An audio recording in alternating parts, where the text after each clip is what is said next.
નર્મદા દાહોદમાં શિક્ષણનું સ્તર કથળ્યું હોવાનો ચૈતર વસાવાનો દાવો। નર્મદા જિલ્લામાં 549 શિક્ષકોની ઘટ ચૈતર વસાવાએ નિવેદન આપ્યું છે। સાથે કહ્યું કે દાહોદમાં 1284 શિક્ષકોની ઘટ છે।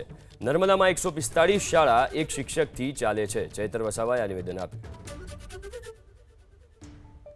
નર્મદા જિલ્લો દાહોદ જિલ્લો એ દેશના અતિ પછાત જિલ્લાઓમાં પણ 1 થી 10માં નર્મદા અને દાહોદ જિલ્લાનું નામ આવે છે। ત્યારે એમાં પછાત રહેવાનું સૌથી મહત્વનું જો કોઈ કારણ હોય તો શિક્ષણનું સ્તર કથળતી હાલત એ નર્મદા અને દાહોદ જિલ્લાનું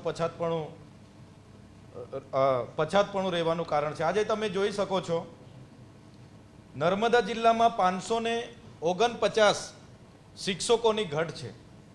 એ જ પ્રકારે દાહોદમાં 1284 શિક્ષકોની ઘટ છે।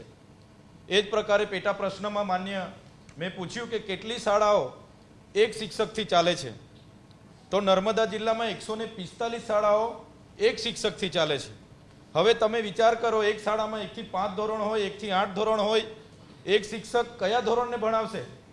એ વસ્તી ગણતરી કરવા જશે, એસઆઈઆરની કામગીરી કરવા જશે, સરકારી મિટિંગોમાં જશે, તો બાળકોને ભણાવશે કોણ? ગરવી ગુજરાતની આ વરવી વાસ્તવિકતા છે।